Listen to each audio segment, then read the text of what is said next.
Wind speeds, or at least gusts, nearing tropical storm force, 39 miles per hour in Marathon, 36 in Key West to 35 in Fort Lauderdale. We remain under a hurricane warning, and that means that hurricane conditions possible in this warning area in the next 24 to 36 hours. This spreads all the way into Tampa, Orlando along the I-4 corridor, and Daytona Beach into Jacksonville, all the way into the Florida Big Bend area. There's a hurricane watch. We also have a storm surge warning that will be in effect for both coastlines and the potential of seeing water rising along the coast and moving inland. So coastal Broward, Miami-Dade could see a 5 to 10 foot storm surge. Far southern Miami-Dade, 7 to 10 foot storm surge. The same goes for the Florida Keys. And unfortunately for the Florida Keys, they will be getting the storm surge from both sides, the north side and the southern side. And this is certainly a potentially deadly situation for the Florida Keys. I'll be back with another update a little bit later on.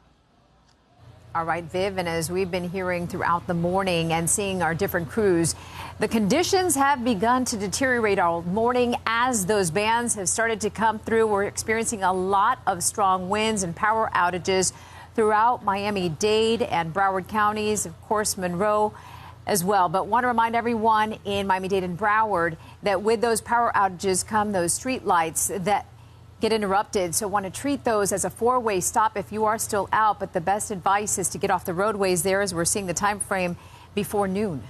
So one of the things when the conditions start to deteriorate, if you really want to see it quickly, go to the beaches. And that's where we're going to take you right now. We're going to take you live to Hollywood Beach. 7's Ann Keel is there. She's been there for us all morning long. And if you can just tell us, Ann, how the conditions have changed from the time you got there to now.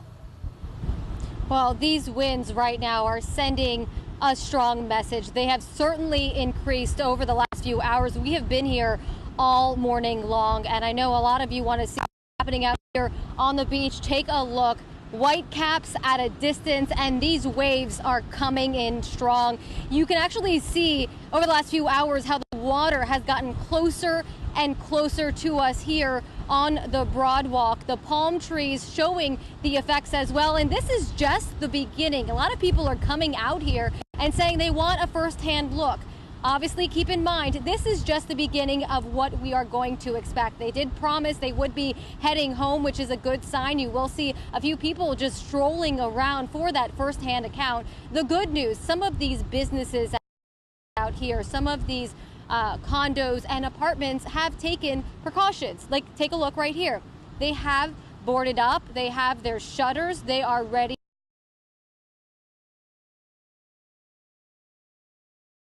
to roll. Some people, though, deciding, even though this is an area where families were told to leave because this is a mandatory evacuation area, they've decided to stay. The problem with that, of course, is that emergency officials may not be able to get to you during this hurricane and even after if you have an emergency. So you obviously are taking chances there. We have seen police officers also coming through this area by car, taking a look around, making sure everyone is safe. They can't tell people to leave, but I think a lot of people out here are getting that message. And I did hear a few people say, look, I stayed for my family. I spoke with a former police officer, actually from New Jersey, and he said this. He said, look, I have to stay for a man who's like my father. He's in his 80s and he's not leaving. So I sent my wife up north and I'm staying here for him. So tough times, tough stories, tough choices.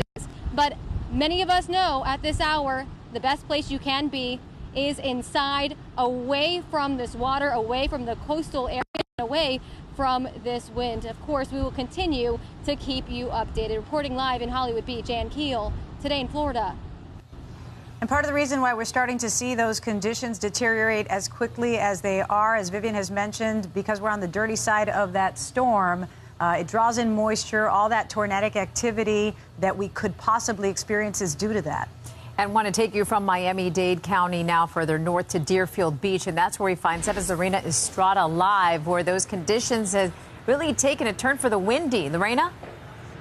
Yes, it is way windier than it was this morning, but folks, I know we spoke earlier and I said several people woke up early to come check it out. Well, it's probably doubled when I'm talking about the crowd size, folks have been out here watching the waves. You see kite surfers, people taking video of folks out in the water, something we do not recommend anyone to do. But of course, the waves is usually what attracts a crowd. I've spoken to some people. I asked them, hey, what brings you out here? And they say, well, we have cabin fever. We've been preparing for this thing. We've been watching it on TV. We've done everything we have to do. So we want to be out here for a few hours until we can't be here any longer. Let's listen to one guy who says he was also out here taking footage so we could send it to his family. Let's listen.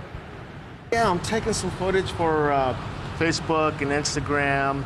You know, my family lives out in Parkland, and they're a little concerned about me because I didn't evacuate. So this is a good way for me to say, hey, I'm okay, you know, check out my videos, and everything's good, and it's not that bad, not yet anyway.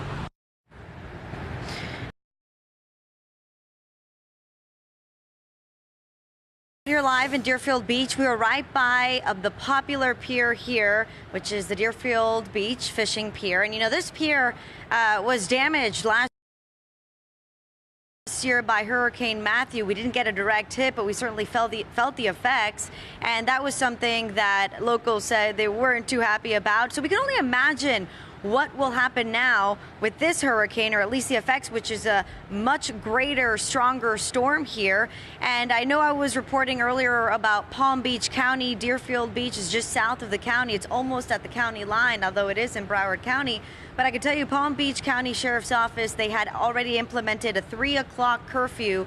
3 o'clock this afternoon. They didn't want folks out and about for their own safety. And we've learned this morning that Deerfield Beach will also be implementing a curfew at noon for all those along the coast. And they will be announcing a citywide curfew sometime this afternoon. So for now, while there are many people out here enjoying the view, this is not going to stay this way for some time. This breeze may be nice now, but after some hours, they're going to have to get out of here. So I'm sure we'll be seeing some officers eventually telling them, all right, guys, time to go home. And of course, we'll be here when all of that happens. For now, that's the very latest in Deerfield Beach. Lorena Estrada, back to you.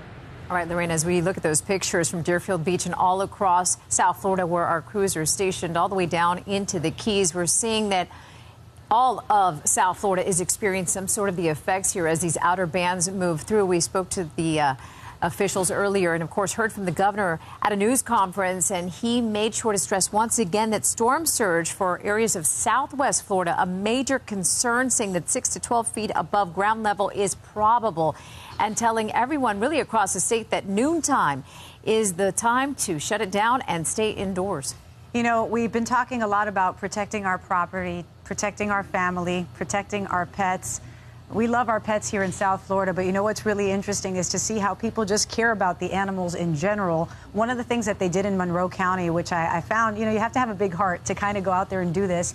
After you've protected your family and you've gotten your stuff ready and you've started to evacuate, they have these gypsy chickens that are known to be around the neighborhood. They grabbed them, they put them in a car, and they evacuated some of them just because they felt like, hey, this is part of home.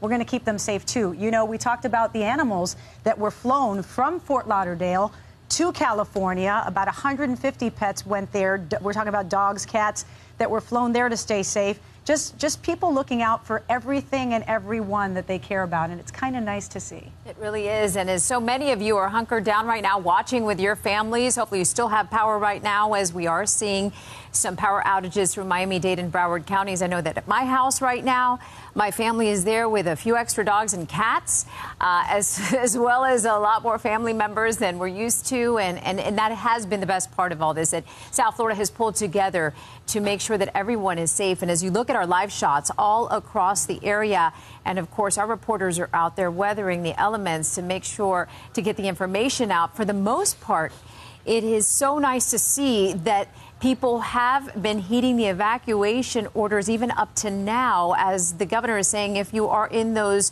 areas, especially the lower Keys and Key West and southwest Florida, as you look at these live pictures of the elements, that there is still a small window here to evacuate. These live pictures out of Miami Beach, but he did encourage those living in the evacuation zones that still have not left, that you have that small window of opportunity right now to get out of those evacuation zones. 5.6 million Floridians have been ordered to evacuate. Yeah, that's a huge number, and it's even more huge when you think about that being 25% of our state's population. There are about roughly 20 million people here in Florida, and when you're talking about more than 5 million being told you probably need to get out of where you are right now, because that encompasses both the mandatory and the voluntary evacuations. Okay, one of the other things that we've been touching upon, as you look at these pictures and you start to see the conditions will deteriorate throughout the day, that's just what's going to happen, are those FPNL numbers. And, you know, we worry about our power because it's something so basic that we take for granted. And after a storm, it's something you realize, wow, we really need this, and we may not have it for a while. This is what FPNL officials have been saying throughout the last couple of days, and in just the last hour that we got an update from Mayor Barbara Sharif along with the FPNL representative. These are your numbers out of Miami-Dade right now, about 25,000 people without power. In Broward, it's roughly about 500. They said, expect this. You know, we are already experiencing the outer bands of the storm. You may or will lose power, and that may be sustained for weeks on end. And one of the reasons for that, it sounds like a long time, but you have to realize the size and strength of this storm. And FPNL officials saying, yes, we're ready to bring you back up, you know, up to code, bring that service back up. It's going to take some time, though, because we may have to rebuild some of that service, depending on what this storm does. We are talking about a very big storm. Alex Yarmus has been here with us covering it all morning long. And, you know, we talk about the Cat 5 going to the Cat 4, the shift from west to east, east to west. And at this point, what officials are saying, forget that. You know, you're really right now, you have to be concerned because you have to feel like you will be experiencing the core of this storm if you are in a hurricane warning area. Alex? Yeah, Christine, that's true. You know, everyone's focused on that cone and it's the fact that it's shifting west, but you have to keep in mind what that cone means is basically that eye can touch land anywhere in that cone, but that eye is not the entire storm. It's just that little piece right there. Of course, the most powerful piece, and it is a relief for some people here in South Florida that it did shift west, but look at your screen right now. That is taking up more than the entire state of Florida width-wise. And with all these winds coming in and as they slowly start picking up in this throughout this morning, we continue to get pictures of damage reported throughout our area. We have a new picture here from Sweetwater. This is another uprooted tree that fell on a minivan. Of course, the damage we're talking about, nothing too severe compared to what could be coming our way, but another damaged vehicle, another uprooted tree. We saw another one in Palmetto Bay just a short time ago. You're sending us these pictures, you're telling us through social media, you're calling in, you're telling us what you see, and we appreciate that. And as you do that, we'll be bringing it on to our viewers. But again, the latest picture into the plexus right here, another uprooted tree.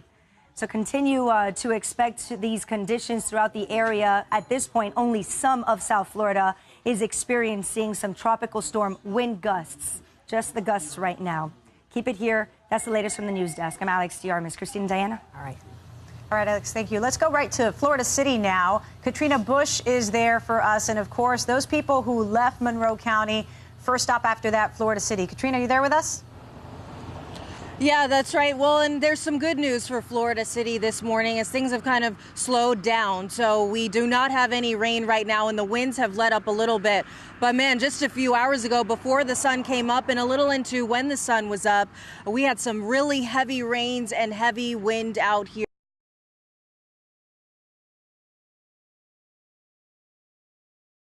With things slowing down here along US 1 and Palm Drive, we have seen the traffic pick up just a little bit. And as we take a look at some of the wind damage you see, branches down, palm fronds here. It looks like that one up there is maybe going to be coming down next. But take a look at this gas station. This is what a lot of the gas stations are looking like in Florida City. There was some caution tape here around it, but that is now gone. That did not withstand the winds, again, that we saw right before the sun came up. Employees just trying to wrap things up, secure them as best as they could so people know that this is closed and this is boarded up and you know that you cannot get gas here. So folks have had to go a little bit further up north to see if they can find some gas. Now, we also want to show you some video that we shot a little bit earlier this morning of some evacuations. It looked like taking place. We're driving north up US 1. We saw quite a few Florida Highway Patrol officers with lights and sirens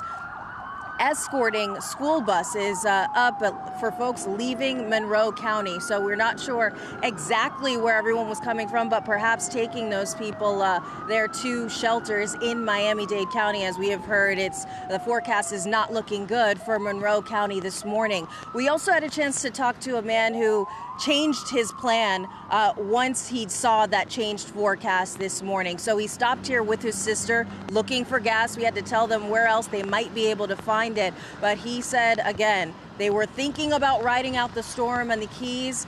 But once he saw the updated forecast this morning, those plans quickly changed. But he said it wasn't very easy to change those plans. He really wasn't able to find a rental car to get things moving, but then someone helped him out. Take a listen. I also tried to make a reservation by airplane, and it was all sold out. And so I figured, okay, well then I'm stuck here. And then miraculously, a neighbor said, take my car. You want my car? Take my car. I'm going to Chicago in an SUV, and I'm going to Fort Lauderdale and flying out of town.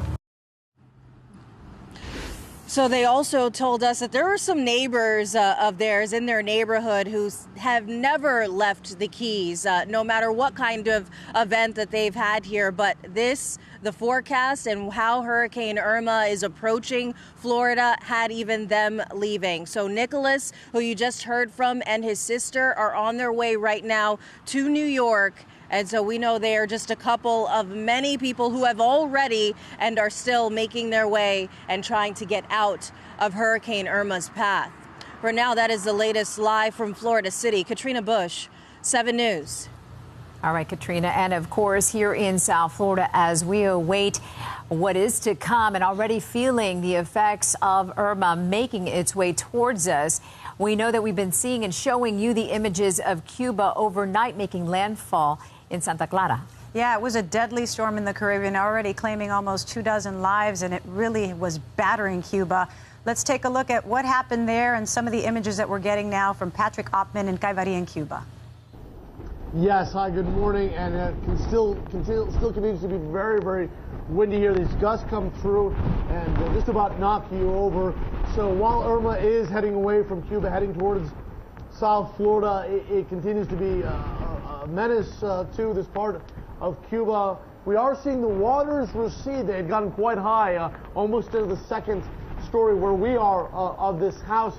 But thankfully, as the storm is going out further to sea, it is the storm surge has begun to recede, and so that is good news. It's still far too high though to walk around this town that has absolutely another gust here coming in that has been absolutely devastated by this hurricane. We've seen roofs torn off, trees blown down, and power is out in this whole area. And then most of the homes in Caivari, where we are on the north coast of Cuba, are one-story homes, and we're completely engulfed in water, completely underwater. So it's going to take probably days for the owners of those homes, the residents who evacuated, to come back and see the damage. We've seen some of the people who stayed here last night beginning to survey the damage to their town and their homes. But the process of rebuilding here is going to certainly be a long one, because they were hit here just about as hard as you can imagine. And again, just when you think things are lightening up, you get another gust like that. Very powerful gust. So the storm is leaving, but it's not gone.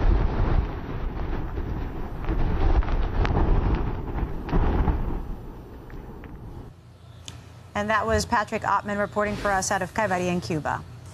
And you're looking at live pictures right now out of Deerfield Beach, and this is quite the difference from what we saw there earlier in the morning as these hours have progressed from when we first saw daylight here over this picture. I can tell you that the surf is now turned up, a lot more white there. The white caps as the winds have really picked up all across our coastline. And as far as covering the storm for you, we really have an advantage as to where we're located. We are in North Bay Village, surrounded by water.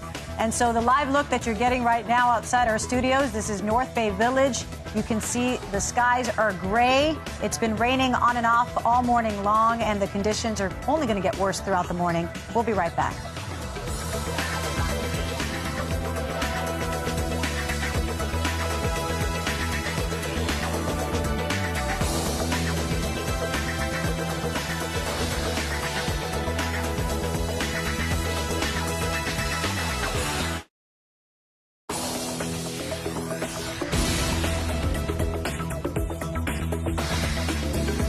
back, everyone. Continuing coverage of Hurricane Irma. This is a live look out of Deerfield Beach where the surf is already kicking up there, a sign of things to come. And from Deerfield Beach, we take you down to Miami Beach, where we've seen much of the same, those conditions turning very windy and those bands of rain moving in. And our friend Omar Lewis has been there all morning long and can tell us how things have changed. Omar? Those winds are increasing as we go through the morning here. You can see that with the palm fronds that are blowing in the wind at this point, some of them snapping right off the trees. And Miami Beach police actually out here telling folks not to show up to the beach because it is dangerous at this point and the wind speeds are only increasing. And so if you take a look here on Ocean Drive here right now is where we are at 5th and Ocean, and you do have some people walking around and Miami Beach police saying stay inside, do not come outside to even take a picture. But Ocean Drive, pretty desolate. You can pan down the street here and see that businesses are boarded up in this usually popular place. Not so popular right now. You see several cars here, but again, the message from police is not to show up to the beach. So let's take you to some video from earlier this morning. The waves coming crashing in and getting more intense with time here this morning is what we are seeing out here on the beach. And so again, folks are showing up, but police telling them not to. They have more than 60 officers on the beach right now patrolling these streets. They have their lights on and sirens on, and they really just want people to know that they are here to help them in case they need any kind of assistance, and while they still can give them assistance, because once the winds get over that certain speed, they are going to go seek shelter themselves, of course. And the rain coming down in those bands, we keep talking about it, but it is quite something to see out here, as one moment you get rains that are very heavy, winds very heavy, and then the next moment things kind of die down. And that's what we've been seeing, this ebb and flow all morning long. But again, police telling folks not to show up to the beach.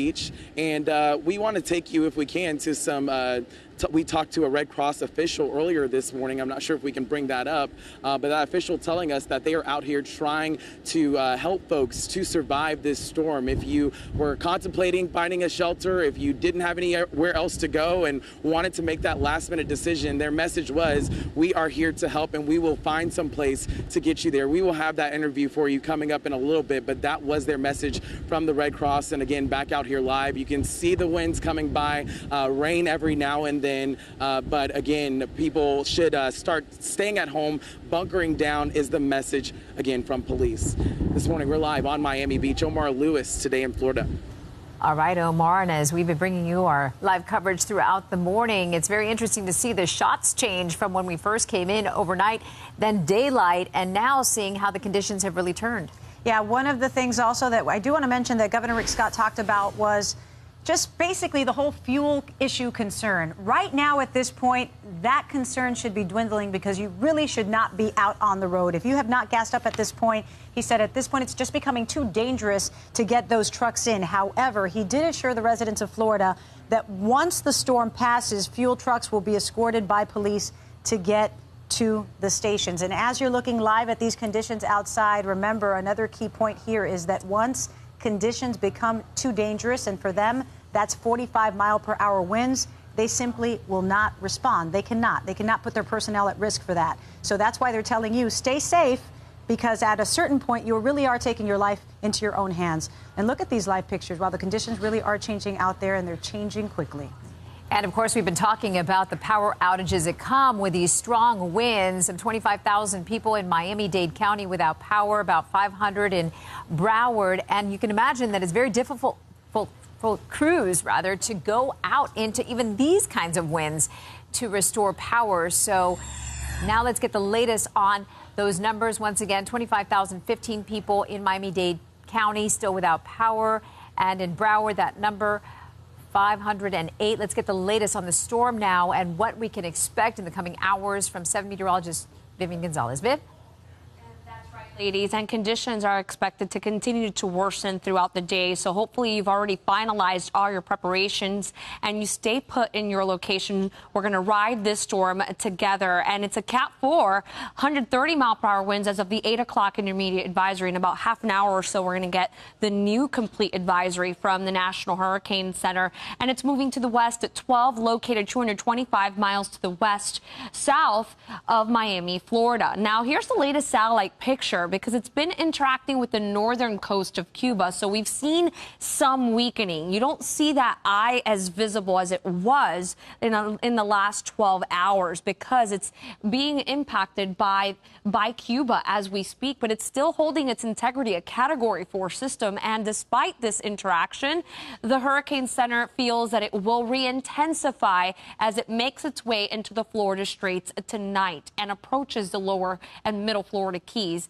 makes direct contact with the Florida Keys sometime Sunday morning, potentially with winds at 150 miles per hour, and then impacting southwest Florida by Sunday afternoon. Now, I know that the cone has moved a bit more towards the west, and parts of Broward and Miami-Dade not under the cone, but don't focus on that line in the middle, because systems don't travel in a straight line, and Irma is large and powerful, so significant impacts will be spreading towards the East Coast, and we will be feeling hurricane force winds at some point tonight into the overnight on a Sunday morning. Now, here's a timeline of events. Tropical storm force winds 40 miles per hour plus sustained, likely to reach Miami-Dade around noon to early Monday, and Broward by 2 p.m. we should start to see those tropical storm force winds picking up, and they will run through early Monday. Now, this is an entire state affair. That is why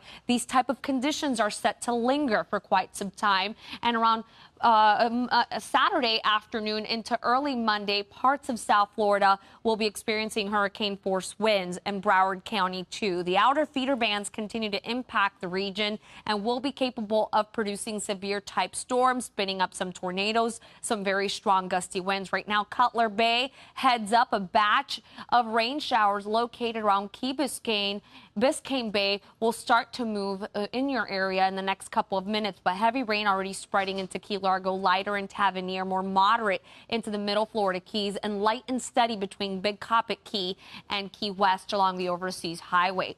Now, the center of Irma is located roughly about 150 miles from the middle Florida Keys. And because the level of flood concerns is increasing, there is a flood watch in effect through Monday evening. Now, here are some potential totals that we could see. The rainfall cast the next 3 days is calling for about 10 inches in Broward County, 10 along the coastline in Miami-Dade, around interior areas, far southern Miami-Dade up to 15 inches, and that includes southwest Florida. Parts of the Florida Keys could see 20 inches or even more of rain. And check out the wind gusts along the immediate coastline, nearing tropical storm force already in Marathon, 39-mile-per-hour wind gusts, 35 in Fort Lauderdale to 28 in Miami. We are still under a hurricane warning.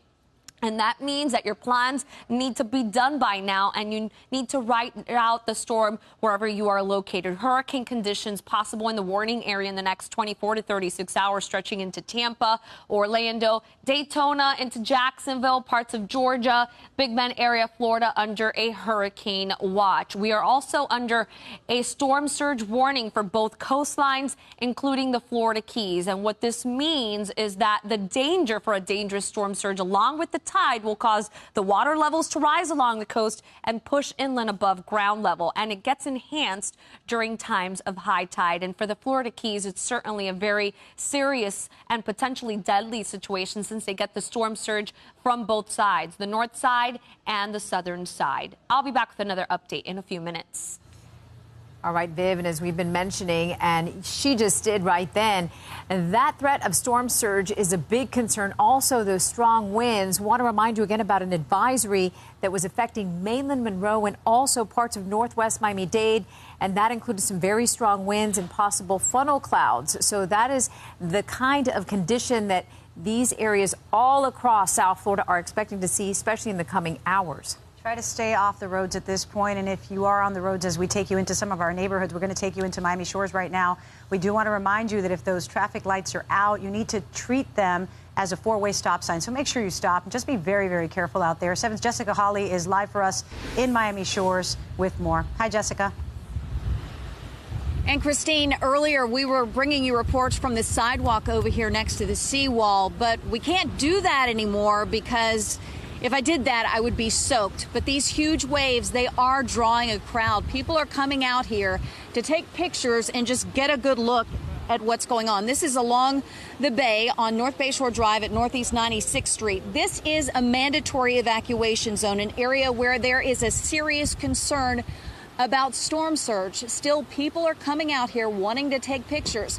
We met a man this morning who said he had to get out here, get some video. He also had some good advice for during and after the storm.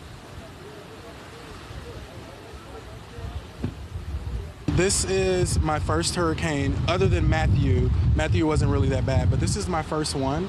So I really just wanted to see the reaction of the water and look at the storm surge and everything like that. And it's really amazing. It's really amazing. Wow. Please, please, please, please be safe.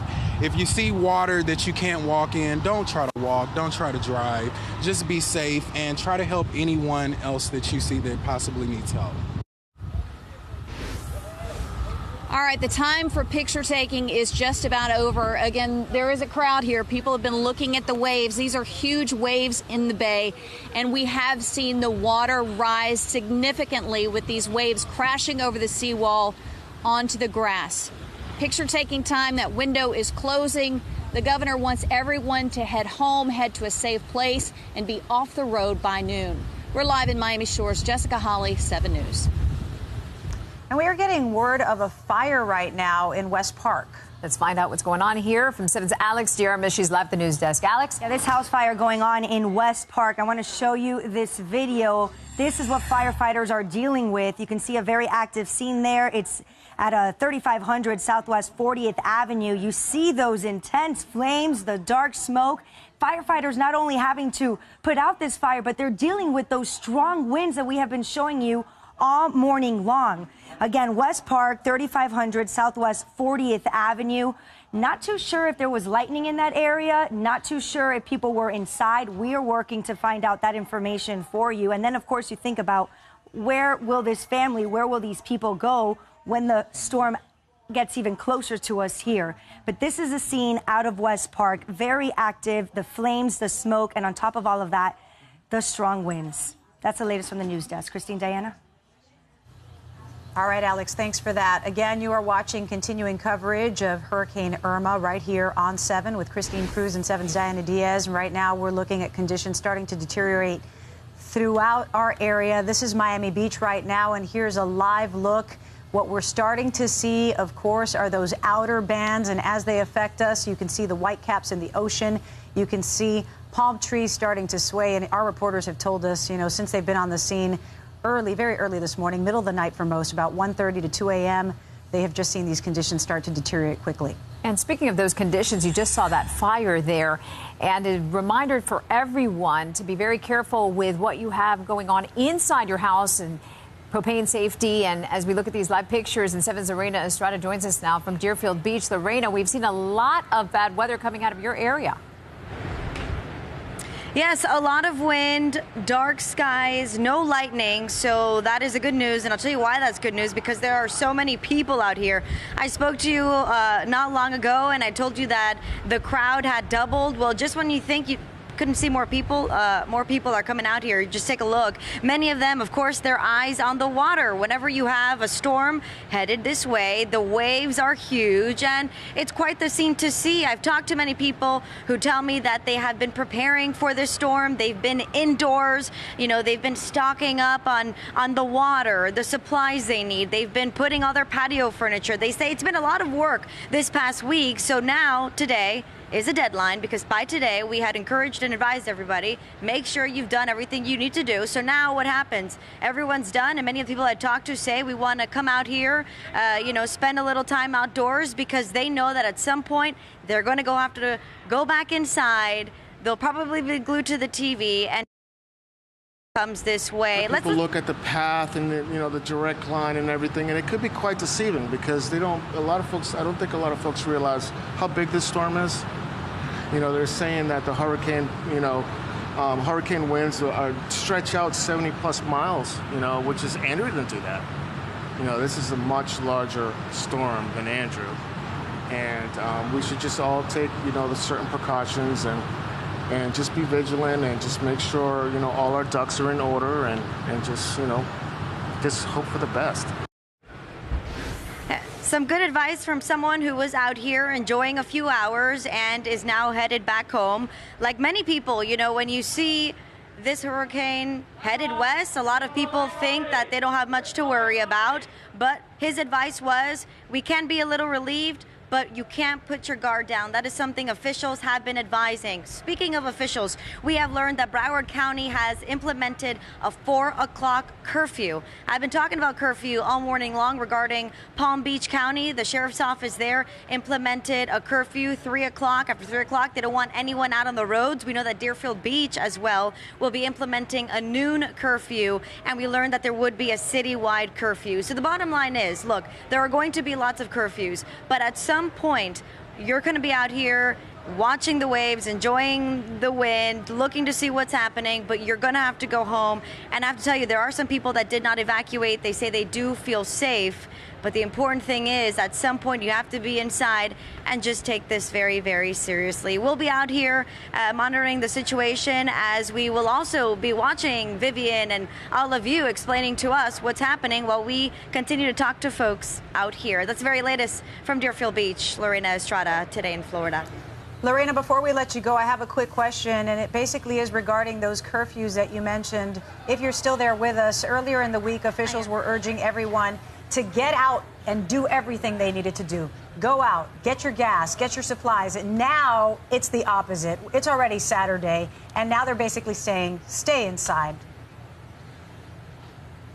That's right. And, and for the most part, most of the people I've talked to say they have gotten all the supplies. And now today, officials have been saying they have been, I guess you can say, people have known about this for some time, right? We've had plenty of time to prepare. So today was the day when officials were saying, look, by Saturday, you should have everything you need to have. We want you to stay inside. I know my colleagues have been reporting it as well. We've seen the situation in the Keys where authorities, at some point, they're going to have to stay put for, their own safety. So, while I've been to a gas station, by the way, we had to look for a bathroom. There was one gas station that was still open. Folks were still pumping gas, and they were still topping it off while they could. But he did tell me that, come 3 o'clock, we're done. So we're still seeing people out there, despite officials saying, but Christine, yes, officials are advising people to stay inside. The supplies, you were supposed to get all of that a long time ago.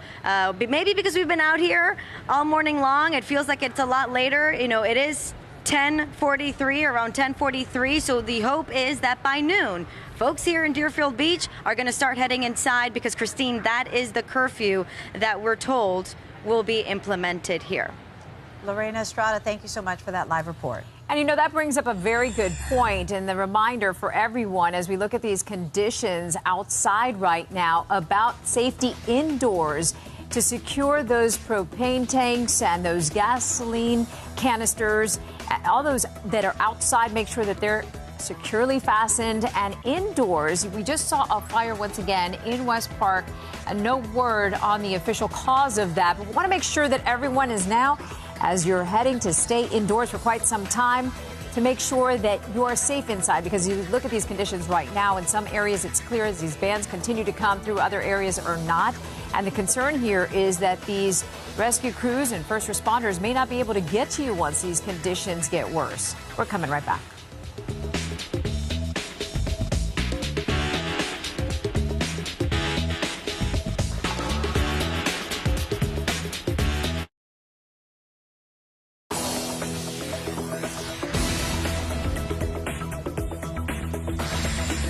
Continuing coverage of Hurricane Irma right here on 7 News. On the left side of your screen, clearly a picture that you would never see unless the conditions warrant it. And that is the case this morning. That's Duval Street. Normally would be packed on a Saturday. It is not. Some very serious evacuation orders there. In fact, we talked so much about the National Weather Service and the tweet that they sent out basically saying this is as real as it gets. Nowhere in the Florida Keys will be safe. A lot of people heeded the advice of officials there, and that is why Duval Street is empty. And so much of the concern there is the storm surge expected to get very high. We heard from the governor a short time ago, 6 to 12 feet above ground level probable.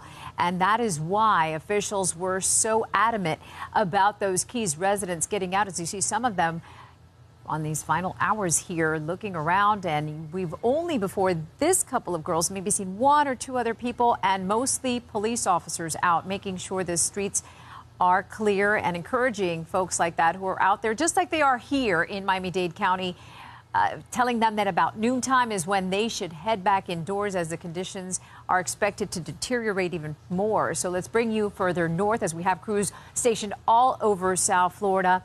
And we have 7's Ann Keel. She is live right now in Hollywood Beach, where we've seen much of the same. The big story at this hour is the wind and how it has picked up dramatically in the past few hours. Ann? Well, that's right. And we are on the Broadwalk right now, which is typically full of families when there is good weather right here on the beach. As you can see right now, though, the weather is not looking good. And as you mentioned, this wind has been picking up.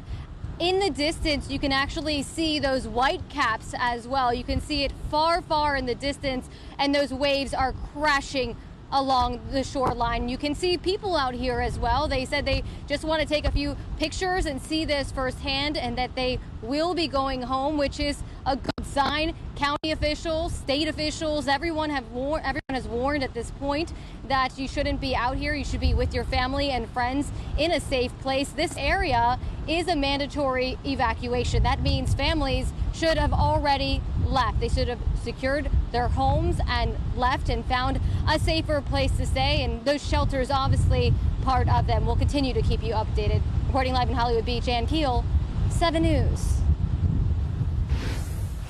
All right, we're taking you live right now to the Broward EOC. Once again, we see Mayor Barbara Sharif now approaching the podium to give us another update when we heard from her last time. And there she goes, high five with the translator there. One of the things that she talked about was the shelters, and that they were opening 2 more in Broward County to accommodate the needs of the many people. She said, you know, we have shelters that have a capacity for 20,000. We still have plenty of room, but a lot of them were getting full, so they chose to open 2 more, one in Miramar and one in Pembroke Pines. As we await some comments now from Mayor Barbara Sharif. And 14,000 people in those 21 shelters so far. And we're expecting another update right now. But she did mention in the previous update a few hours ago that Fort Lauderdale Hollywood International Airport, as we've been telling you, closed down, as well as Port Everglades, which means that the fuel delivery has stopped as well. At this point, there is no reason really to head outdoors. She is encouraging people really to stay indoors, and I'm imagining that that's what she's going to address as the winds and conditions begin to deteriorate all across Miami-Dade and Broward County, as well as Monroe County, because their concern at this point is that if you're out and you get into trouble, happen to fall into some of those waters that are coming up over the edge of those walls, there may not be anyone that can come out to rescue you, because if the conditions get that bad, then it is, of course, first responders who are putting their lives at risk. So they want to just keep everyone safe, and for your own well-being. Many of the cities here have made sure that they have curfews in place, 3 o'clock, 4 o'clock, but really even as far up as the governor, who is right now in the Sarasota area, encouraging everyone in these areas of South Florida to get indoors by noontime. That's about a little over an hour now. Some of the things that she discussed, you know, those 10 to 20 inches of rain that are expected, the storm surge 4 to 6 feet. We're talking specifically about Broward County right now, possible tornadic activity, and just how terrible those conditions could get out there. Good morning, Broward County. And there she goes. Let's go ahead and listen in. Mayor Barbara Sharif. Completed our second emergency conference for today. Broward has determined that it is necessary to start a 4 p.m. curfew effective today for all residents in Broward County. At 4 o'clock today, we will be enforcing a curfew due to the tropical storm force winds that will begin to move into our area starting 2 p.m. At 2 p.m., the winds will be between 40 to 73 miles per hour. At 3 p.m. to 4 p.m., they will start to increase and will get to somewhere in the neighborhood of 74 up to 100 miles per hour. This includes rain. At this time, we're expecting 10 to 15 inches of rain and a storm surge of 2 to 4 feet. Broward County, we are urging you to stay off the road. Our essential personnel will not be responding to 911 calls after winds reach 45 miles per hour. At 4 p.m., our Broward Sheriff's Office and all of our law enforcement will be working to ensure that the streets are clear and that people are sheltered safely within their homes or at shelters. We thank you in advance for your cooperation. At this time, I will take any questions from the media. Are there any questions? What are consequences if someone's on the road past this curfew? It's not about consequences as much as it's about safety and preventing death. So if they're going to take that chance to be on the road, we're going to try to enforce and make sure that they get to the safest place when we see them and find them. Any other questions? So the practical impact of this basically is just if you call for help after that time, the emergency officials won't be able to get to you, is that right?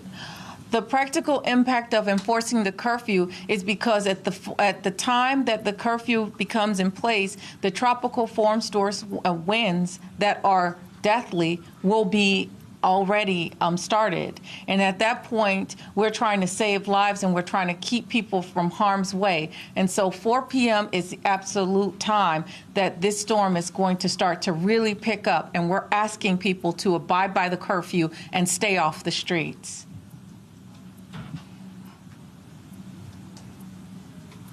This is a life or death situation at this point. You cannot walk the streets at 4 p.m. Was that a reduction in the storm surge as expected? I think you Yes. said 4 to 6 feet earlier, and now it's 2 to 4 feet? Yes, correct. As the storm veers off to the west, our storm surge level decreases, and so it did decrease by 2 feet from the previous press conference, yes. So at what point will the curfew then be lifted? What wind speeds or? Right. So we are expecting that the storm will start to die down around Monday, around 4 o'clock. And so at that point in time, we'll reassess the curfew, and we will be giving updates throughout. So just stay tuned to your TVs and to the radios and to internet if you have it. But we are going to give updates as that occurs. And you said at 2 o'clock they're starting to expect the Yes. 40 to 73 mile per hour winds? Yes. So 2 o'clock, we're starting to expect those winds. Is it possible that the law enforcement sheriff's office are going to be off the streets before 4 p.m., before the curfew? That could very well be the case. That could very well be the case. But we are enforcing our curfew at 4 o'clock. And you're expecting that to last for at least 48 hours? Yes. Winds and the rain and the possible flooding will last for at least 48 hours. We're expecting that to go through Monday. Mayor, there's calls coming in. People are just asking if they're out on the street after the curfew, will they be arrested? We're not arresting anybody after the curfew. What we're saying is that it's a huge safety risk and a huge issue for people to be on the street, and we are enforcing our curfew by saying get off the streets, and you will see law enforcement out there telling you to get off the streets until the winds reach 45 miles per hour. We know that we can't force people to do anything, but we are telling you that this is our curfew. Is that it? Okay, that concludes the press conference. Thank you very much. All right, and you've been listening to the Broward County mayor, and as expected, That message getting out to everyone right now is they want you off the streets. There's a 4 o'clock curfew for Broward County. They don't want anyone to get themselves in any kind of danger because, as she pointed out, they're not going to send out first responders and rescue crews when those winds reach 45 miles per hour, expected to start at about 2 o'clock. And we're going to take a quick break so we can come back with a weather update for you from Vivian Gonzalez.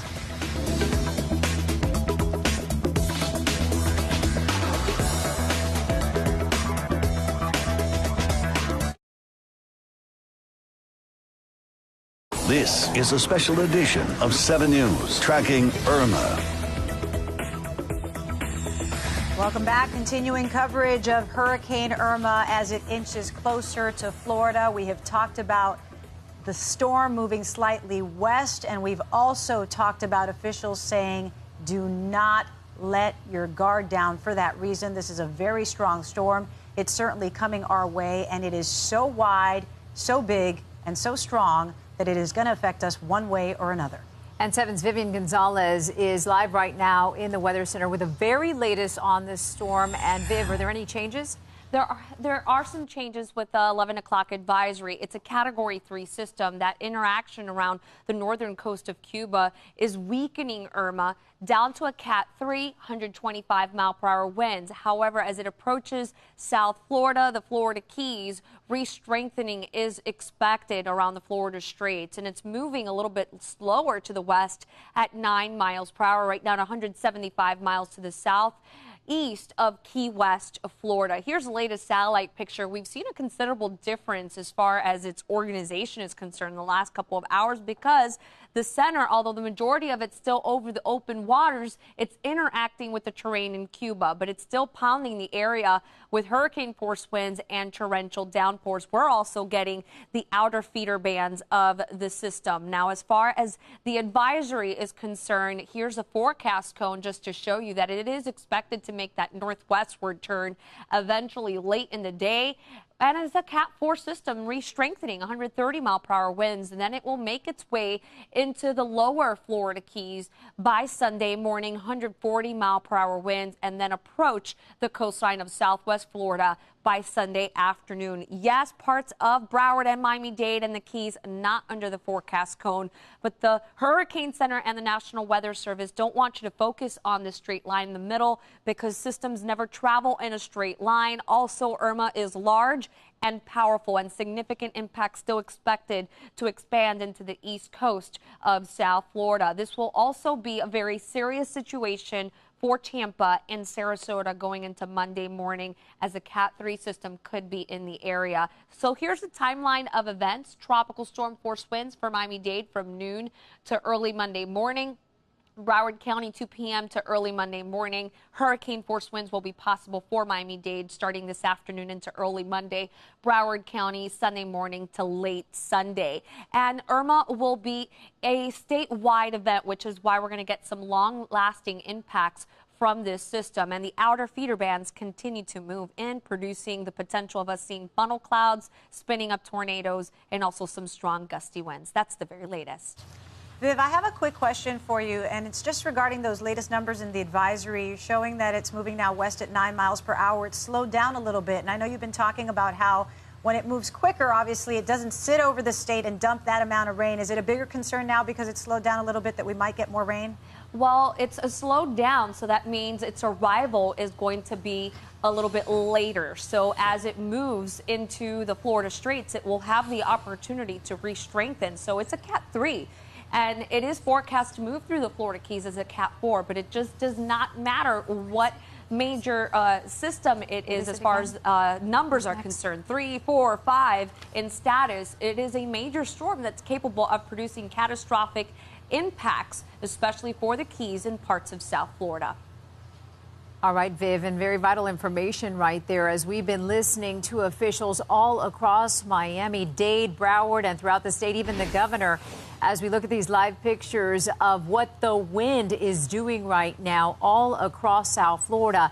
They want to make everyone aware of curfews that are in place in Broward County, 4 o'clock, and the governor asking everyone that in an hour from now at 12 o'clock, you make plans to stay indoors. The reason for that is that after that point, We are expecting 45-mile-per-hour winds, which means they are not sending out rescue crews or first responders for their own safety because of the conditions that are set to deteriorate at about that time. So they don't want you to get into a situation where you may need rescue and not be able to get it. And as you look at these live pictures, and we've seen the conditions change. Now, we've been here since overnight, and I can tell you it is night and day from the time that we drove in. There were some scattered storms as the very far outer bands were coming through. But now, as you look at this, we're really starting to feel those strong winds that we've been telling you we are going to feel as a part of the storm. Let's talk a little bit as we're looking at these live pictures out of Deerfield Beach, and you can see what the storm is starting to do, and it's really nowhere near us yet, and already we're seeing this.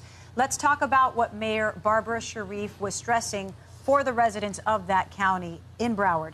Okay, so we already talked about the 4 p.m. curfew. Basically what she said that's going to entail is BSO going out and about, making sure that the roads are clear, that the streets are secure, and that people are sheltered.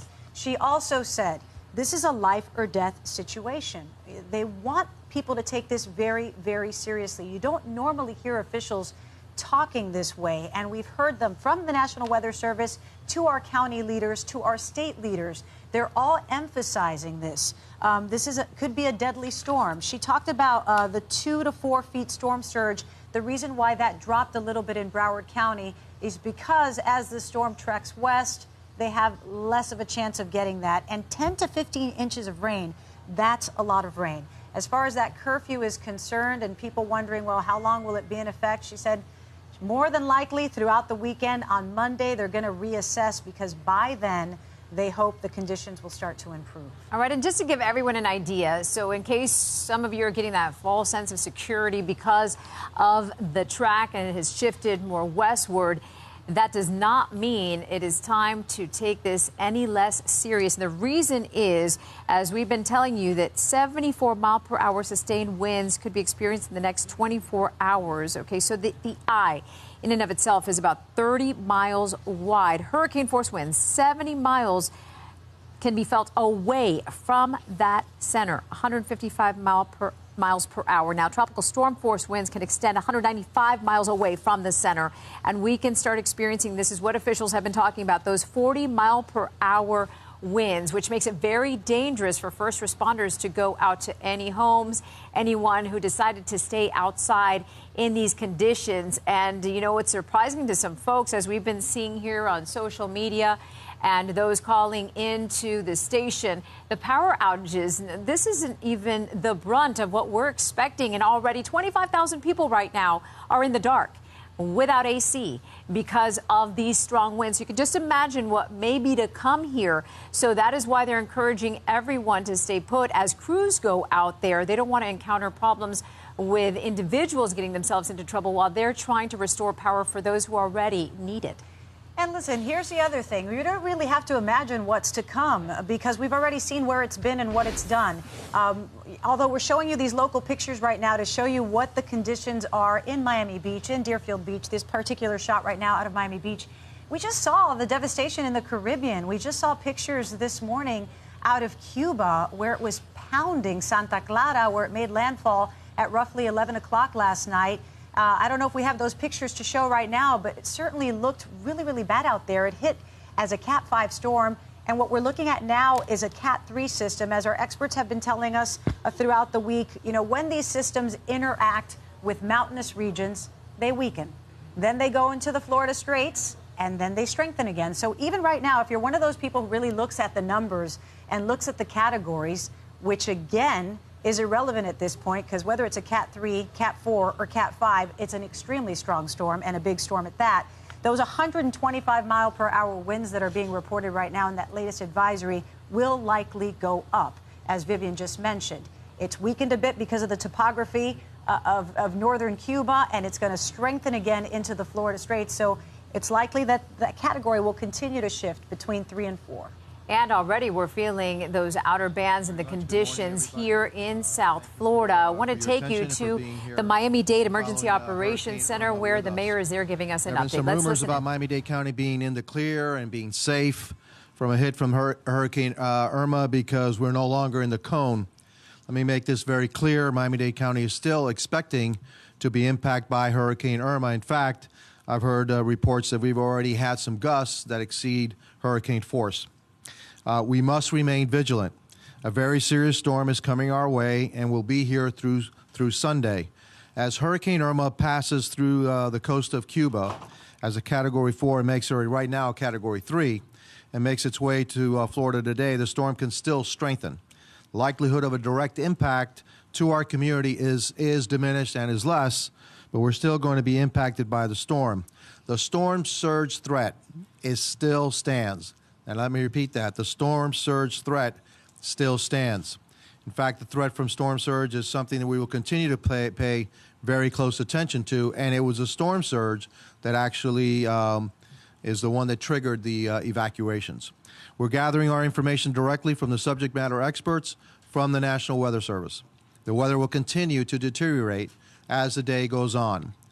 As of 9 o'clock this morning, Florida Power and Light is reporting that 19,000 homes have already lost power, mine included, and the winds and rainfall will only worsen.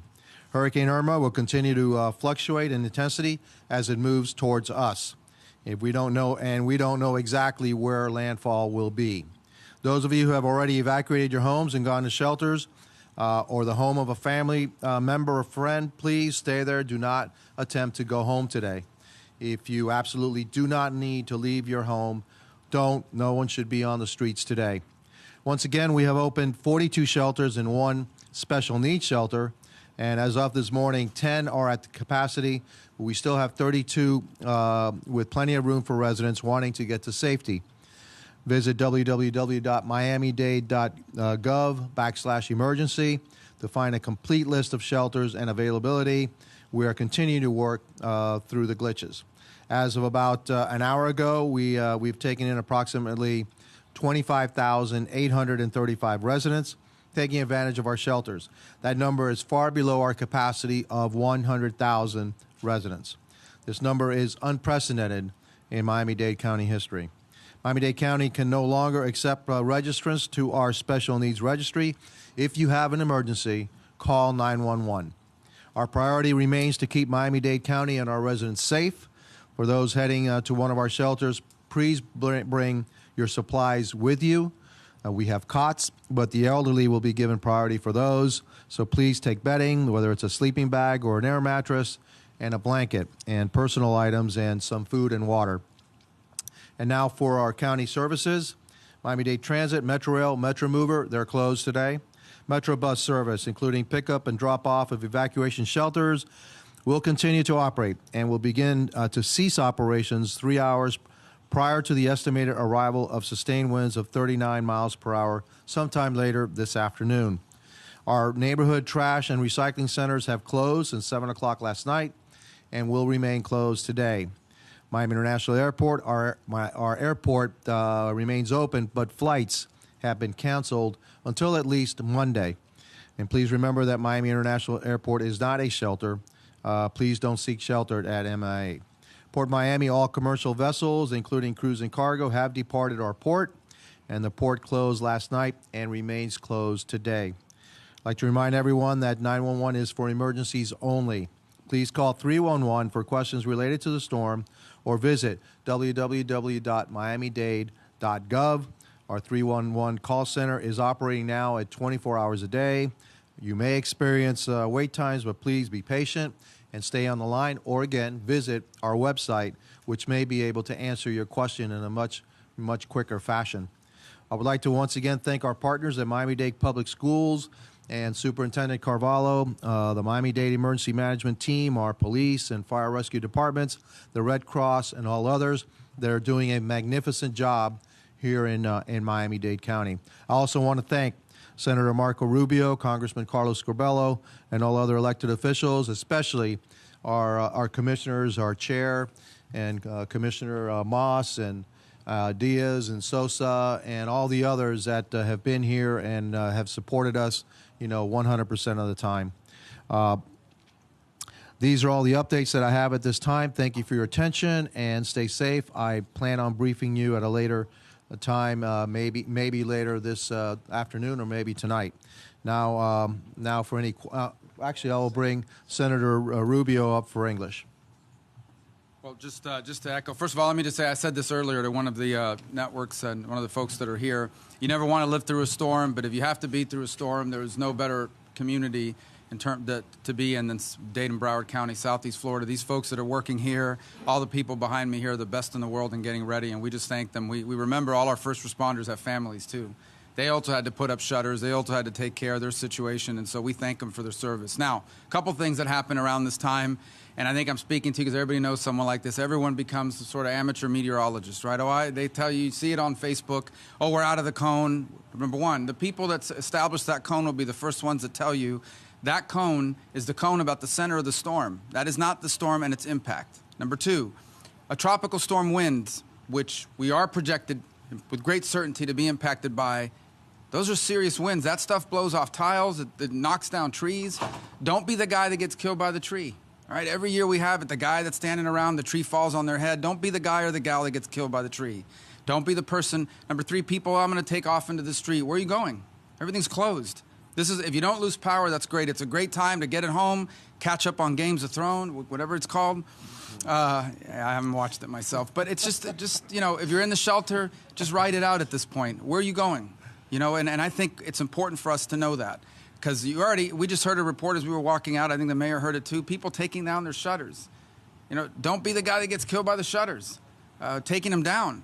These are the things that I want you to think about. You've already made preparations. You are in place. It's going to be dangerous out there. If you're near water, you know the surge threat and all that it poses. So let's just ride this thing out. You're in a good spot. And one last point. And obviously, I'm very concerned about the rest of the state. If you have loved ones in the Tampa Bay region and they're anywhere near the water, they need to look at that map. They need to move. A lot of us know people that left. They left Miami-Dade. They left Broward County. They drove up north. Now, all of a sudden, they drove right into the center of what they might be the direct impact. At this point, if they are in a safe place, that's where they need to stay. Can't play chicken with this thing or try to outrun the storm. The last thing you want to be is out there on the road trying to get away from the storm as this thing is zigzagging around. And you don't want to be in a car on the Turnpike or I-95 or anywhere in the world in the middle of a storm, a hurricane for sure, but even a tropical storm. So I think everybody just needs to follow through with their plan, ride this thing out, and we're going to get there together. And obviously, and then we'll, if God willing, we'll see how we can be of assistance to the rest of the state. Oh, Senator Marco Rubio, we heard from other officials at Miami-Dade EOC making a very important point. This has come up a lot today.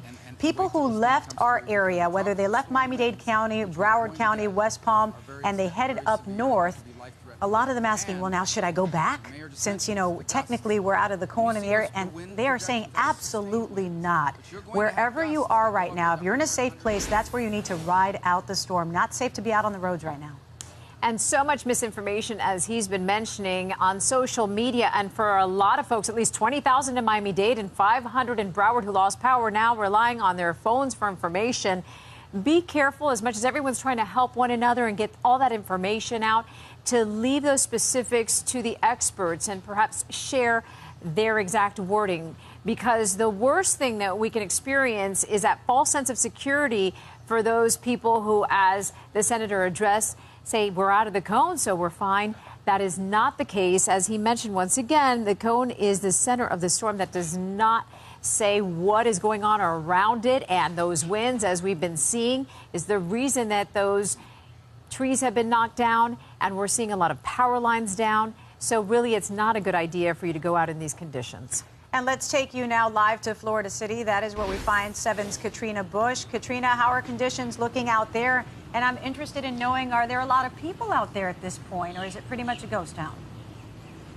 Not quite a ghost town. The traffic here along US 1 has been pretty steady, but I'd also say it's been light. So that has been the good news. But as far as the weather conditions are concerned, it's really been up and down. At some points, we've seen really heavy rains and really strong winds. And then it'll be something like this, where it's just a little bit of a drizzle and not too windy out here. But we want to give you a look at what some of these tougher weather conditions have been causing. Some damage. Just new video into the 7 newsroom this morning. This if you can't see it, and it is very hard to see what's under this tree, that is a house. This tree has fallen down on to this house. This is on 228th Street at 57th Avenue. You can see the tree just really snapped right there at the base and fell on top of this house. We were able to just get some quick information from officers there at the scene who did say that there was a family inside when this happened, but that no one was injured.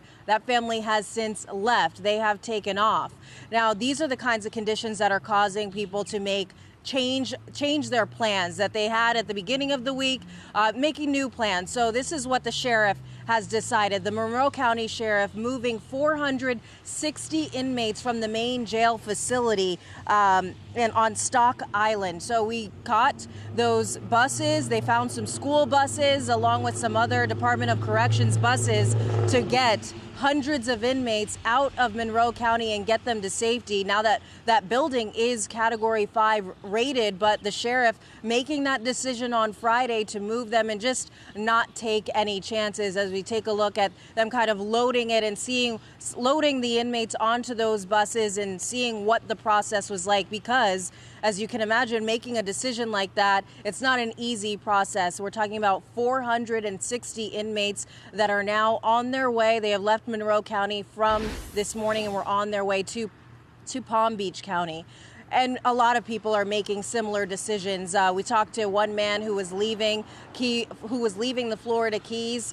His plan was to ride the storm out at home with his sister, and then once he saw that new track, that new forecast, a new path of Hurricane Irma, he changed those plans quickly. They got in a car, got it packed up, and are on their way to New York City right now. So a lot of plans changed as the path of Hurricane Irma has changed. Reporting live this morning in Florida City, Katrina Bush, 7 News. All right, and that window of opportunity to change those plans is getting quite narrow as we're getting close to the 12 o'clock hour, when the governor and other officials have said stay put because the conditions are expected to get really bad. You see that flying debris already. Yeah, it's not good out there, and really it's not a day to be out on the roads unless it's absolutely crucial, and at this point it should not be. 7 meteorologist Vivian Gonzalez is in the 7 Weather Center now. Viv, you've had some great information for us throughout the week, and you've been talking about this storm and just don't focus on those numbers and those categories. This is a strong storm no matter what. That is very true, Christine. It doesn't matter whether it's a Cat 3, 4, or 5. The implications of a system this powerful could be catastrophic in terms of damages wherever it goes through. And I do believe we have the opportunity to take things over to the National Hurricane Center to speak to a hurricane specialist, Dr. Michael Brennan, to find out a little bit more in terms of this new advisory, the changes that have been happening with Irma. Thank you for joining us. Yeah, hi. Good morning. Good morning. Dr. Brennan, I know a lot of people have been sending us messages via social media. The cone has shifted a bit more towards the west. It's not encompassing a lot of Broward, Miami-Dade, and now the upper Florida Keys. Should we let our guards down?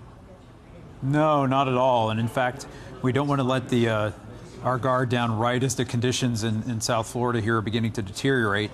You can see on our satellite image here just how large the circulation of Irma is. We have these big rain bands. They're already coming into South Florida, into the Bahamas, and we've seen wind gusts up to tropical storm force. And if you look at our cone graphic, we actually put the size of the storm on here. Here's the area covered by tropical storm force winds. Covers about 200 miles on either side of the storm.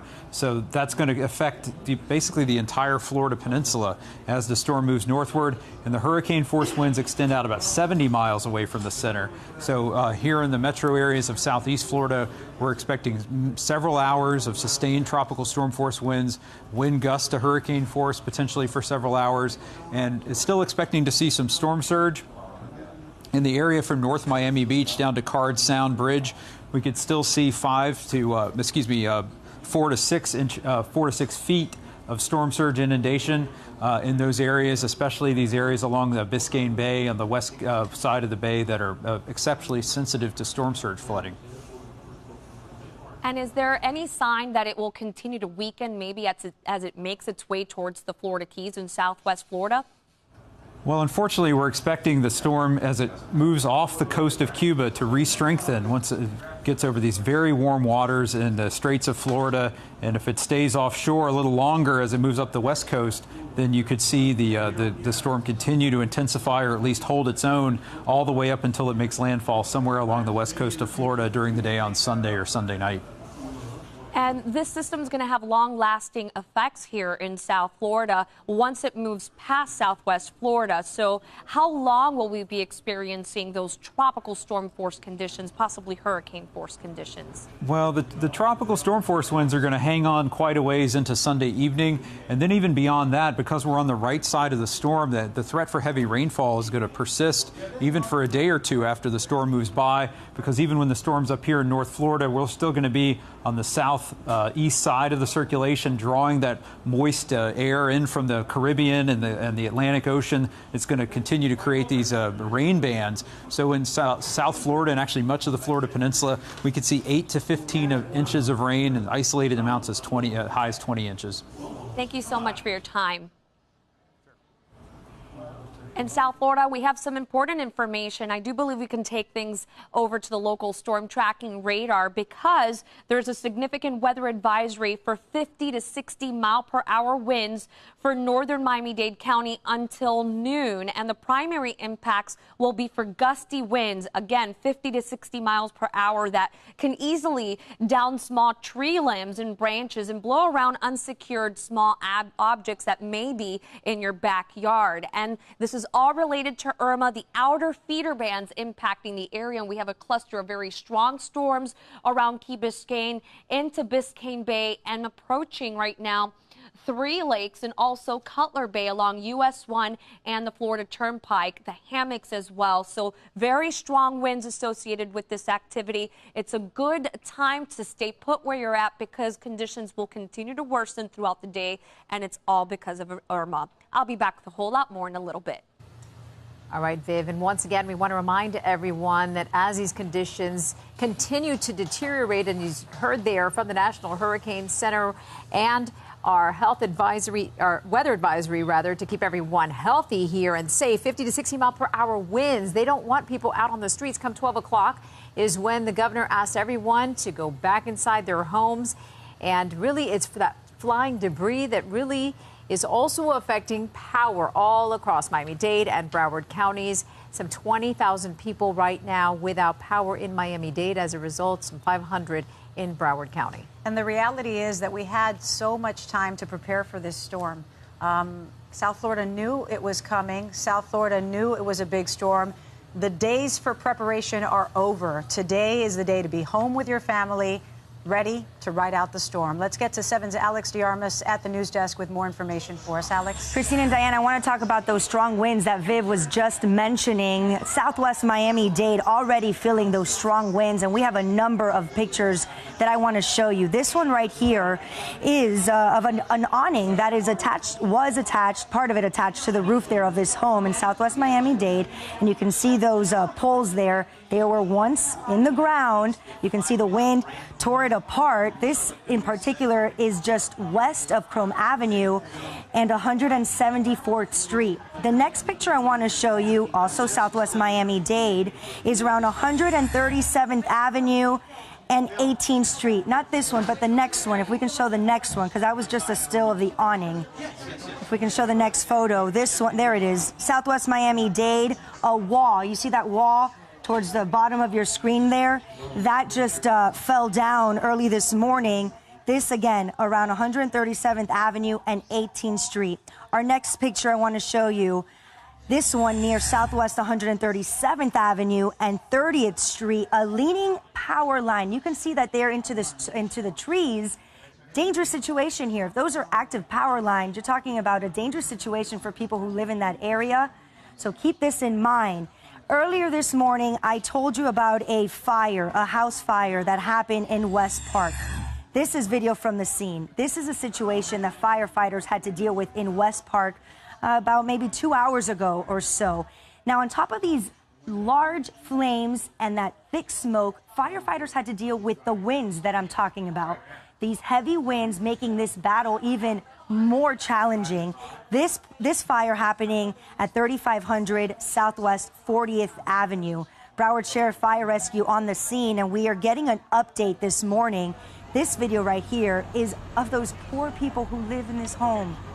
A tough situation already, a tough situation with the storm we're dealing with. But now these people, we know 10 adults and 5 kids, now don't have a place to go to.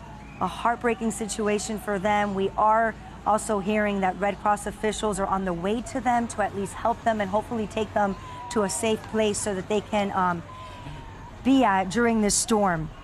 Next thing I want to tell you about are the power outages. You saw that down power line, or the down power pole, I should say. These are the latest numbers when it comes to outages across South Florida. In Miami-Dade County, more than 30,000 people already without power. And in Broward County, more than 1,800 people without power. We want to remind you, we are at this point only feeling those outer bands, those feeder bands of Irma. This is a powerful storm. Do not let your guard down. That's the latest from the news desk for now. As soon as I have more, I'll bring that to you. All right, Alex, thanks for that.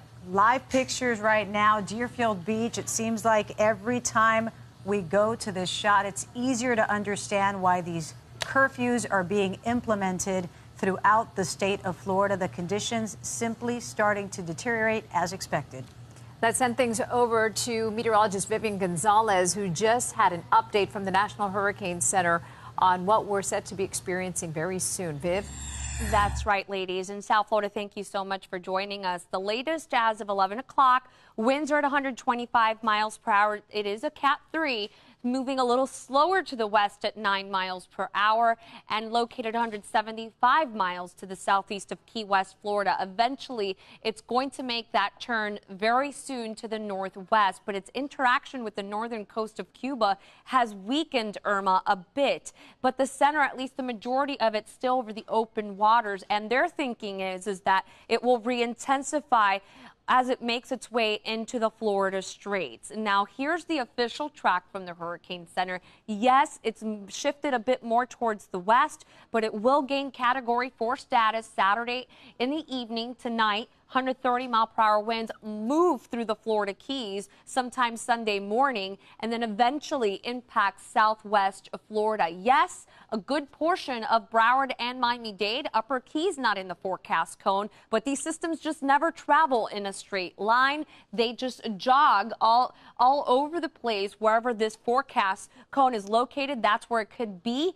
And it is so large and powerful that significant impacts will stretch all the way towards the East Coast. That's why we urge everyone not to let their guards down. You've been seeing those pictures from those power lines, at least to pull down tree branches, and also damages to homes as well already occurring with those outer feeder bands producing strong gusty winds and storms that are just booking and capable of producing some tornadoes. But this is a very serious situation down the road as well for Tampa, Sarasota, moving into Orlando eventually, and then interacting with land. And the expert from the National Hurricane Center also mentioned that we will be on the worst side, which is the second most dangerous part of the hurricane, which we call the northeastern section, northeastern quadrant, the dirty sector. So we have counterclockwise spin, which is dragging in the moisture and those destructive winds and possibly spinning up those tornadoes. That's what's going to be over us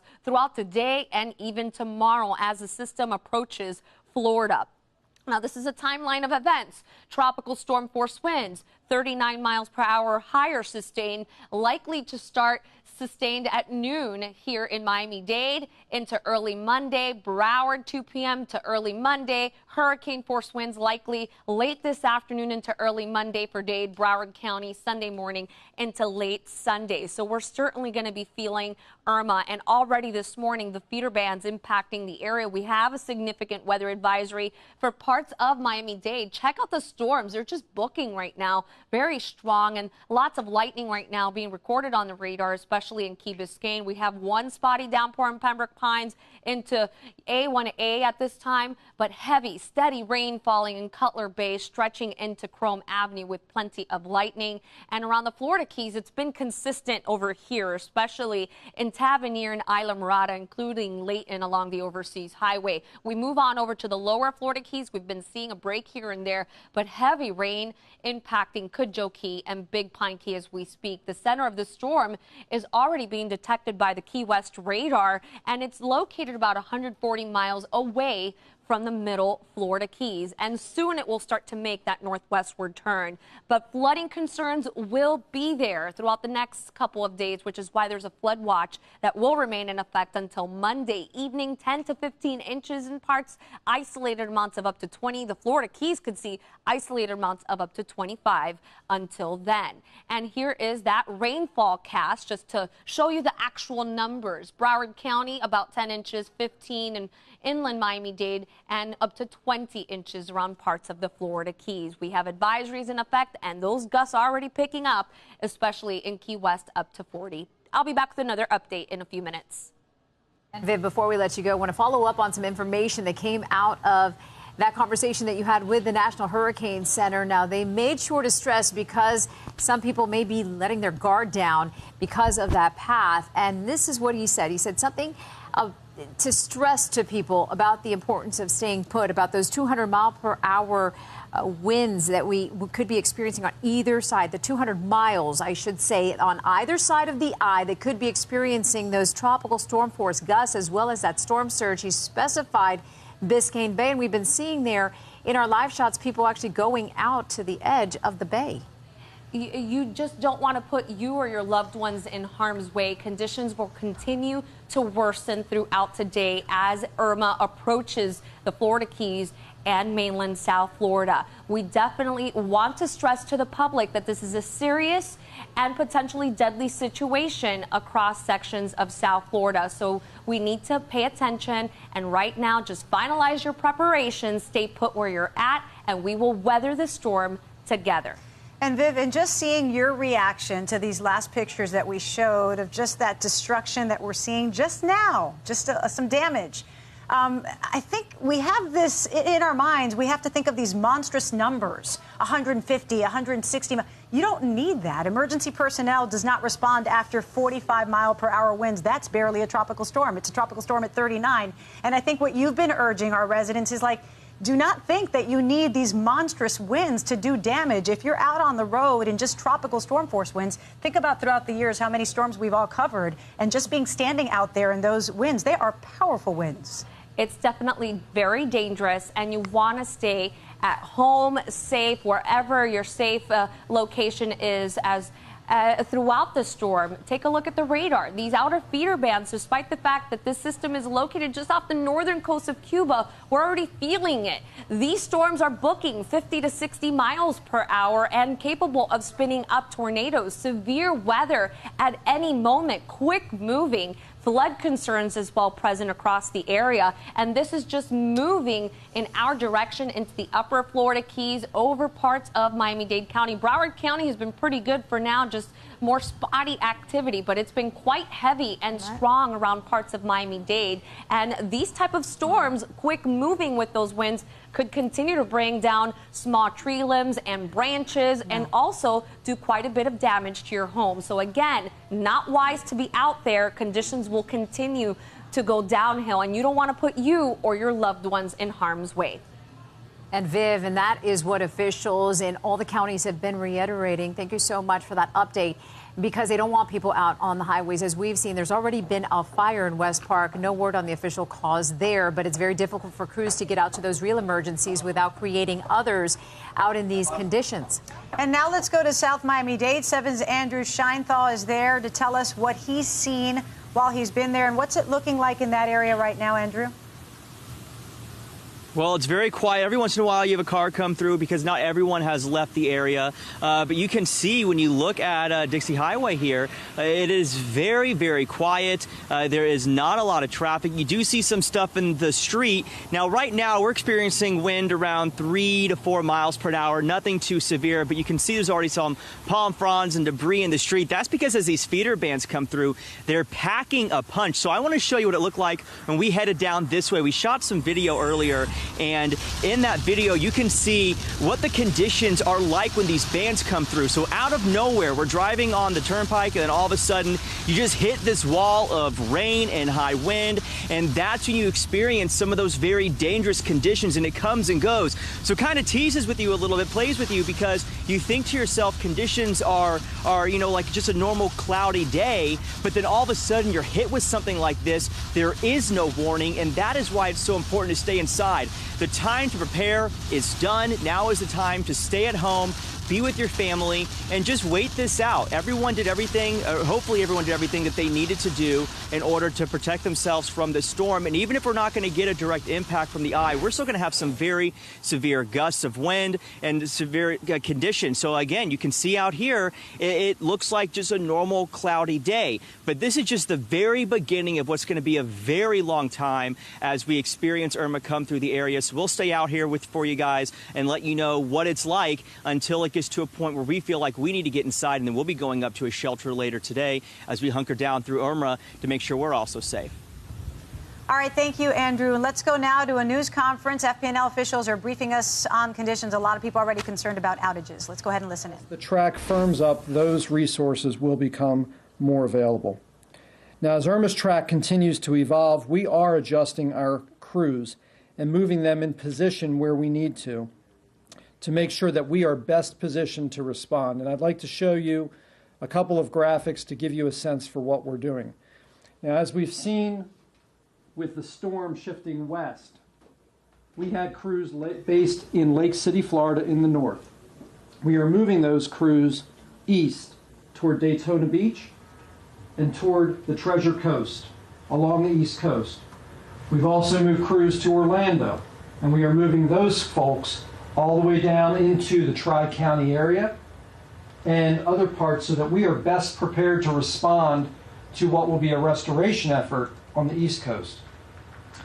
Then shifting to the next day or so, once the storm is clearing, once we have moved the crews into the position here and have begun restoration, think about an envelopment move. We will move our troops, if you will, into position coming down from the north and the south, coming up from the south, and collapse in. We will swarm the West Coast area, where at this point we are expecting to see major damage.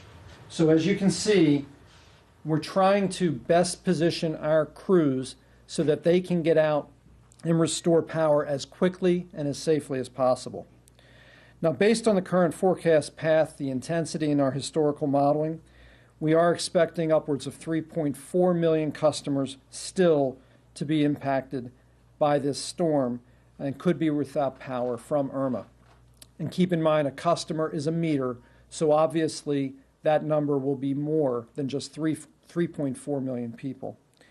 We will continue to reevaluate the number as the storm shifts, but it's important to note that we will experience tropical force winds or higher across the entirety of our service territory, which runs from the Georgia border south to the Keys and north around toward Tampa. I want to be perfectly clear, our customers up and down the East Coast should not be complacent or get comfortable with the change in the path. Irma is a deadly and devastating Category 4 hurricane, and every part of Florida will feel its wrath. To put things into perspective, the state is approximately 160 miles wide, and this storm stretches more than 300 miles. Customers throughout the state need to pay attention, remain vigilant, and pay heed to the public officials who are still out there making sure that their word is being heard. We're still anticipating widespread impacts through the FPL service area, with significant impacts in the most densely populated areas. So with all that in mind, this will no doubt be one of the most complex restorations that the country has ever seen. With a storm of this magnitude and intensity, our crews will likely need to completely rebuild parts of our electric system. Likely on the East Coast, we will see a restoration, but on the West Coast, a complete rebuild. We anticipate this restoration effort will be measured in weeks, not days. And here's why. Setting aside the massive vegetation and tree cleanup that will be required, we anticipate, as I said, to rebuild parts of our electric system from the ground up, and again, particularly on the West Coast at this point, given the shift in Irma. This means setting up thousands of miles of new poles, stringing new lines, installing new transformers, and possibly replacing transmission structures and substations. Even our underground power lines may be damaged by the effect of the expected storm surge and flooding, and those same high waters can prevent and delay our crews from getting in to make repairs. Now, finally, let me focus on safety. Please continue to heed the warnings of Governor Scott and local and state and federal officials and keep a close eye on this storm. If you're using a generator, these are a few tips that we'd like to make sure you have now. If you're using a generator, please make sure you keep the generator outside of your garage and outside and away from windows and doors. Those fumes off the generators can come into the home, and that is where we do see, unfortunately, some fatalities. To protect you, our crews, and others, we also prefer that you be very careful with the use of the generator itself. We are concerned about backfeed into the electric system. Plug the appliances that you're going to be using directly into the generator, not the main panel, not the main electric panel, please. We take the safety of our customers very seriously, and we want you to also know how to identify FPL workers should the need come up. FPL workers carry a photo ID badge. The cars and trucks of non-FPL employees who are helping with the restoration effort will be typically marked as FPL-approved contractors or emergency workers. FPL employees, contractors, and workers from other utilities who are helping with the restoration effort may need to work on your property, but they do not need to enter your home. After a storm, be sure to stay away from power lines. Traffic signals may be out. You must treat them as four-way stops. Avoid flooded waters, standing water, and debris, and do not venture out in the dark because you might not be able to see a downed power line that could be energized and could be dangerous. These are all serious safety measures. We have them on our website at fpl.com, and we want you to exercise the utmost in safety. I would be remiss if I didn't say that most fatalities in an event like this do occur when the storm has passed. And that's our biggest concern, is the safety of our customers and the safety of our crews. Also, make sure you stay connected with us. You can download the FPL mobile app in the App Store or on Google Play. That will allow you to report an outage, get outage updates, and view information on your account. We've already had some 400,000 customers download the app. Please do so. It will help us and it will help you stay connected. You also should go to fpl.com/storm, and there will be information there as well, not just about outages, but what you can do to stay safe. Finally, let me just offer our sincere thanks for the support to the state of Florida and the Florida National Guard and all of the emergency responders who are out there working with us to prepare. We will weather this storm together. With that, I'm happy to take any questions. We do have a couple that I just want to address. One, are we changing our focus on Southwest Florida? I think I did address that, but just to reiterate, we are adjusting our forces to make sure we are prepared to address any shift in the weather that we are going to continue to see. Not sure if we have anything from others, Bill? Yeah, if you could repeat this question too. There are some folks who are saying the storm is not quite here yet. Why are we seeing outages? Could you just address that and clarify? So we will start to see bands of weather. The bands of the storm will start to approach. As we see that, and keep in mind again what I said about Mother Nature not having done any kind of house cleaning in South Florida, in particular in the West Coast, in more than a decade, a lot of vegetation is going to start flying. And when they go into our lines, they can have an impact. Now, we have what we believe is the strongest, most resilient grid in America, but remember the strength of this storm. At any given point, this can be a Category 5 storm. It's a Category 4 storm. We have to be ever vigilant. Our system is very strong. We've invested heavily in it, but we still have situations where vegetation, particularly off of our right-of-way, will get into our lines. Any other questions? Some customers are also wondering. All right, you've been listening to an official from Florida Power and Light. And as we look at these live pictures, it's very important. We want to remind everyone out there, there is a weather advisory right now. 50 to 60 mile per hour winds are being felt in northern Miami-Dade County from those outer feeder bands. And that is part of the reason why 30,000 people in Miami-Dade right now are without power. That number has gone up by 10,000 in just the past couple hours. About 1,800 people in Broward County, and that is much of what he was addressing. Those numbers expected to only continue to go up. He even said at one point they expect 3.4 million people to be without power throughout the state. Yeah, and it's more than people, because he explained that those are meters. Like, each customer is defined as a meter, so that could actually triple. It could be up to 9 million people without power. Now, these bands of storms, everybody wondering, well, why are we already losing power? As Diana mentioned, he talked about the power grids, and he said, Mother Nature hasn't done house cleaning in a while, and so the vegetation flies, it hits the lines, and those are the problems that we're experiencing. He said this will be one of the most complex restorations ever. Restoration will be measured in weeks, not in days. So there's a lot of work to be done ahead of this storm and after this storm. The one thing that is very encouraging, when he started that news conference, Diana, he talked about how the FP&L groups are positioned, how they have basically positioned their groups throughout the state and have those crews ready to go. But once again, keep in mind, we're talking about restoration measured in weeks, not days. We have the opportunity to take you live now to Florida City. And 7's Katrina Bush is live there with some of the conditions that people are experiencing all across South Florida. A lot of wind, and of course that means, as we've been mentioning, down trees and even power lines.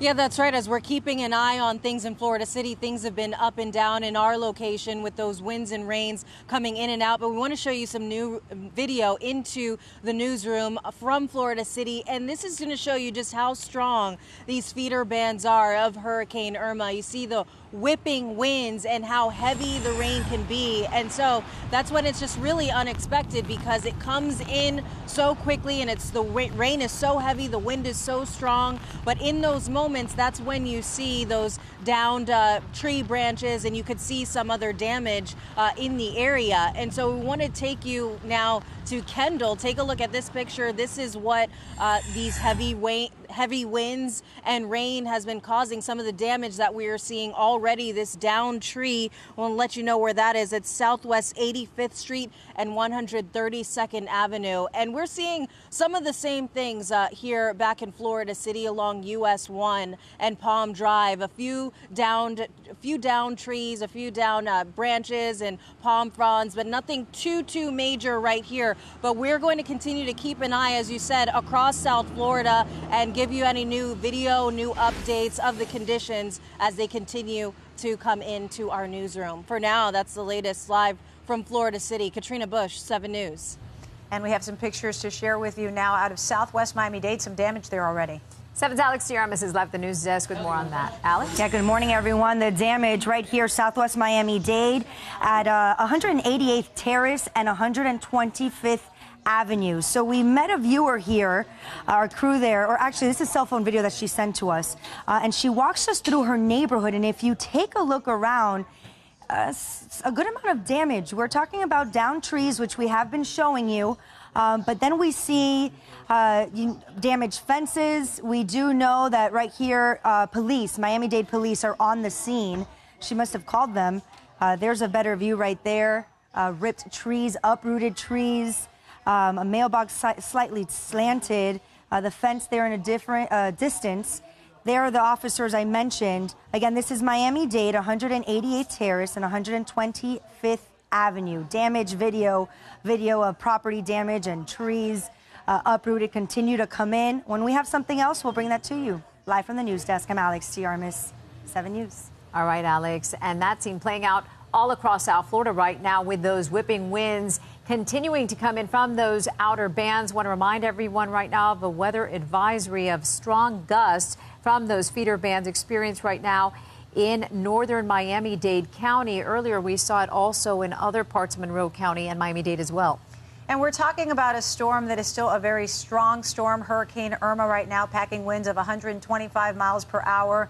You know, the category has changed from 5 to 4 to 3.